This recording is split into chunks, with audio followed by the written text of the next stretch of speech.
알겠습니다. 현재까지 제가 알고 있는 정보를 바탕으로 2024 울산 HD가 왕조를 만들 수 있는지 분석해 보겠습니다. 프로스포츠에서 왕조라는 표현을 쓰는 경우 보통 3연패, 즉 3번의 연속 우승을 차지했을 때입니다. 그렇다면 우리나라에서 이를 달성한 팀이 어디가 있는지 살펴보겠습니다.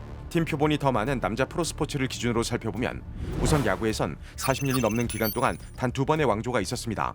1986년부터 1989년까지 해태 타이거즈와 2011년부터 2014년까지 삼성 라이온즈입니다. 프로배구에선 2008년부터 2014년까지 삼성화재가, 2021년부터 2024년까지 대한항공이 왕조를 이뤘으며 1997년에 출범한 프로농구에선 2013년부터 2015년까지 울산현대모비스가 기록한 것이 전부입니다. 그리고 프로축구에선 3번의 연속 우승이 3번 있었는데 1993년부터 1995년까지 1화 천마, 2001년부터 2003년까지 성남 1화 천마, 2017년부터 2021년까지 전북현대가 그 주인공입니다. 3핏, 3번의 연속 우승을 왕조라고 표현하는 까닭은 위에서 찾아본 것처럼 그 숫자가 드물기 때문입니다. 리그의 역사, 구성하는 팀의 숫자 등의 조건이 달라도 달성하기 어려운 기록이라서입니다. 그 희소성에는 몇 가지 이유가 있습니다. 첫 번째로는 우승을 하면 할수록 리그에선 새로운 강력한 대항마가 나타나기 때문입니다. 우승은 결국 단 한 팀이 차지하기 마련이고 우승에 실패한 여러 다른 팀들은 다음 해에 타는 목마름으로 승리를 갈구하게 됩니다. 또한 한 번의 우승 이후 다시 타이틀 방어에 성공하게 된다면 동기부여가 떨어지는 현상이 발생하게 됩니다.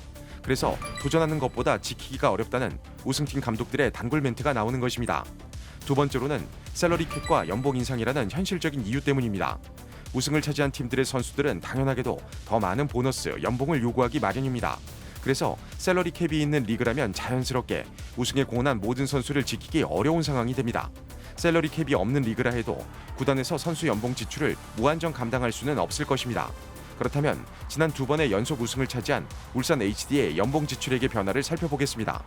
한국 프로축구연맹이 발표한 자료에 따르면 2021년 울산 HD의 연봉 총 지출액은 147억 181만 4천 원, 1인 평균 4억 8,467만 5천 원이었으며 2023년 울산 HD의 연봉 총 지출액은 183억 4,073만 1천 원으로 1인 평균 5억 7,766만 1천 원을 기록했습니다. 2021년 연봉 기준으로 약 25%가 상승한 것입니다. 세 번째로는 선수단의 노쇠화입니다. 우승을 거듭하는 동안 리그의 다른 팀들은 리빌딩, 리툴링의 과정을 진행하게 됩니다. 하지만 우승을 차지한 선수단을 쉽게 변화할 수 없는 1위 팀의 경우 기존의 선수들이 그대로 나이를 먹게 됩니다. 물론 우승 경험의 축적이라는 누구도 갖기 힘든 장점을 얻게 되지만 반대로 모든 스포츠의 기본인 에너지 레벨에서 뒤처질 수밖에 없는 상황을 마주하게 됩니다. 다음은 울산 HD의 2024 시즌 1라운드 선발 라인업입니다. U22 자원의 조기 교체를 감안하고 계산한 선발 라인업의 평균 연령은 31세. 1라운드 선발 라인업 기준 가장 어린 팀은 광주FC로 25.7세를 기록했는데 울산 HD는 이보다 평균 연령이 약 5세 정도 높았으며 이는 K리그1에서 평균 연령이 가장 높은 라인업이었습니다. 네 번째는 주요 선수의 이탈입니다. 이는 물론 시즌을 치르는 모든 팀에게 치명적으로 작용하는 요인입니다. 그래서 우승을 노리는 팀은 대부분 이를 대비할 수 있는 더블 스쿼드, 깊이 있는 뎁스를 갖춘 선수단을 운영하기 마련입니다. 하지만 이미 2번의 우승을 차지한 팀의 경우 그 기간 동안 플레이오프, 국가클럽 대항전, 국가대표 등의 여러 이유로 인해 누적된 경기 수가 다른 팀의 선수들보다 월등히 많고 이는 부상, 시즌 중 이적 등 다양한 사유로 팀의 성적에 중요한 영향을 미치는 주요 선수의 이탈을 불러일으키게 됩니다. 그리고 대개는 이 이유가 왕조 구축에 가장 큰 걸림돌로 작용합니다. 다른 어떤 부분보다 대응이 까다롭기 때문입니다. 울산 HD는 지난 시즌 이미 이러한 경험을 했습니다. 창단 첫 2연패를 달성하는 과정에서 박용우의 이적으로 어려움을 겪은 바가 있기 때문입니다. 울산의 2023 시즌 최종 성적은 23승 7무 8패. 35라운드에 이미 남은 3경기 결과와 상관없이 우승을 확정지을 정도로 압도적이었지만 박용우의 이적 전후의 성적을 살펴보면 조금 다른 상황이 펼쳐집니다.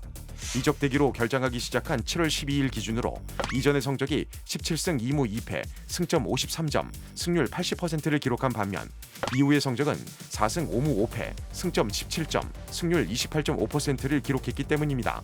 스포츠에서 가정은 아무 소용이 없지만 전반기에 압도적인 성적을 거두지 못했다면 박용우의 이적이 조금만 더 빨랐다면 울산은 분명 쉽지 않은 우승 레이스를 펼쳤을 것입니다. 그리고 올해 역시 이 이유는 울산에게 비슷한 어려움을 주고 있습니다. 2022년 여름 이적 시장에 영입되어 팀에 17년 만에 우승을 안겨주었던 마틴 아담은 2024년 여름에 유로 2024 헝가리 국가대표 발탁으로 인해 잠시 자리를 비웁니다. 그리고 2023년 팀의 좌우 풀백으로 맹활약해 대한민국 국가대표까지 발탁된 서령우는 5월 초 어깨 수술로 2, 3개월가량 휴식 및 재활을 거쳐 복귀할 예정입니다. 여기에 2014년 커리어 최고의 활약을 보이고 있던 이동경까지 4월 29일 김천 상무로 이적 아닌 이적을 하게 되었습니다.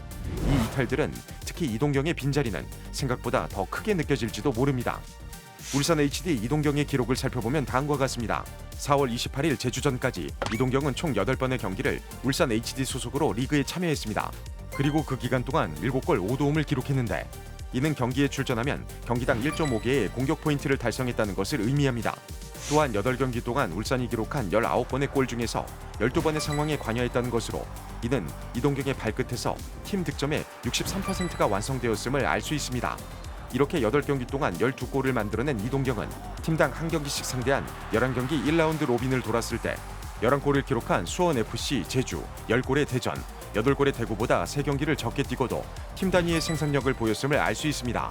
적어도 2024 시즌은 아직까지도 이동경보다 더 강력한 모습을 보인 선수는 찾아볼 수 없습니다. KGPT는 그래서 이동경의 7번 득점 시퀀스 분석을 통해 이 선수가 어떻게 리그를 지배할 수 있었는지 살펴봤습니다. 그리고 여기에서 몇 가지 공통점을 발견할 수 있었습니다. 우선 왼발. 사실 이동경의 왼발킥 능력은 독일 리그 진출 이전에도 선수가 가진 가장 큰 무기였습니다. 그리고 올해 그 위력이 더 강해졌는데 페널티 지역 안쪽과 바깥쪽, 수비수의 유무를 가리지 않고 뛰어난 결정력을 보여줬습니다. 그리고 이러한 킥의 장점을 살릴 수 있는 오프 더 볼 움직임을 좀 더 주목할 필요성이 있습니다. 3월 9일 2라운드 김천전 16분에 나온 시즌 첫 골입니다. 마틴 아담이 김천 센터백들 사이로 크로스를 받으려 움직이려고 할 때 이동경은 김천 센터백의 시선 뒤쪽으로 이동합니다. 그리고 루빅손의 크로스를 받아 왼쪽 원터치 발리로 득점. 이는 순간적으로 발생하는 공간에 대한 오프 더 볼 무브, 그리고 훌륭한 왼발과 침착성이 돋보이는 장면입니다. 4월 13일 7라운드 강원전 득점 장면입니다.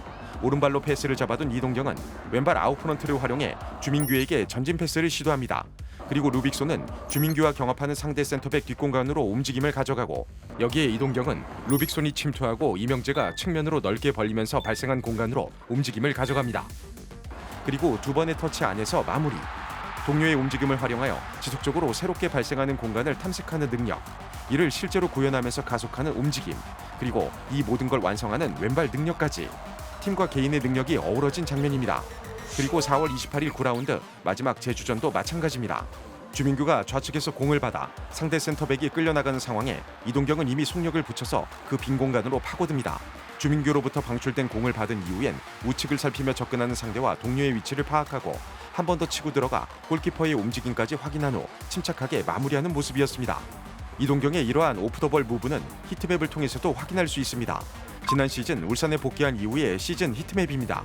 기존에 이동경이 잘하던 자리 메잘라의 위치에서 주로 활동했음을 알 수 있는데 올 시즌의 히트맵을 살펴보면 경기장 전반적인 위치에서 영향력을 미치고 있음을 볼 수 있고 또한 이전에 비해 좀 더 상대 진영 깊숙한 곳에서 움직임을 가져갔다는 것을 확인할 수 있습니다. 그래서 상대 골문 가까운 곳에 위치하게 된 이동경은 그의 강력한 왼발 킥 능력을 바탕으로 3번 이내의 터치를 통해 빠른 타이밍에 결정을 지을 수 있었던 것입니다. 박영우의 이적 이후에 울산은 지금까지도 그 이전에 보여준 절대 1강의 모습에서 한 발 멀어진 상황입니다. 올 시즌 12경기를 치렀을 때까지 7승 3무 2패, 승점 24점으로 2위를 기록하고 있습니다. 그리고 서령우의 빈자리는 윤일록, 최강민의 포지션 변경으로 해결하고 있으며 이동경의 입대는 4-2-3-1에서 4-4-2로 아타루, 김민우, 엄원상 등의 위치 조정을 통해 팀 단위 대응을 하는 모습입니다. 여기에 다가올 마틴 아담의 공백까지 어느 때보다 팀에 영향력을 끼치던 선수들의 이탈이 두드러지는 2024 시즌의 봄입니다. 그래서 왕조는 프로스포츠에서 달성하기 어렵다는 이야기를 하는 걸지도 모릅니다. 그러나 울산은 홍명보 감독은 지난해와는 또 다를 것입니다. 봄이라는 것은 여름과 가을 조정 가능한 시간이 남아있다는 것을 의미하기 때문입니다. 시간이라는 배는 아직 푸른 파도에서 넘실거리고 있습니다.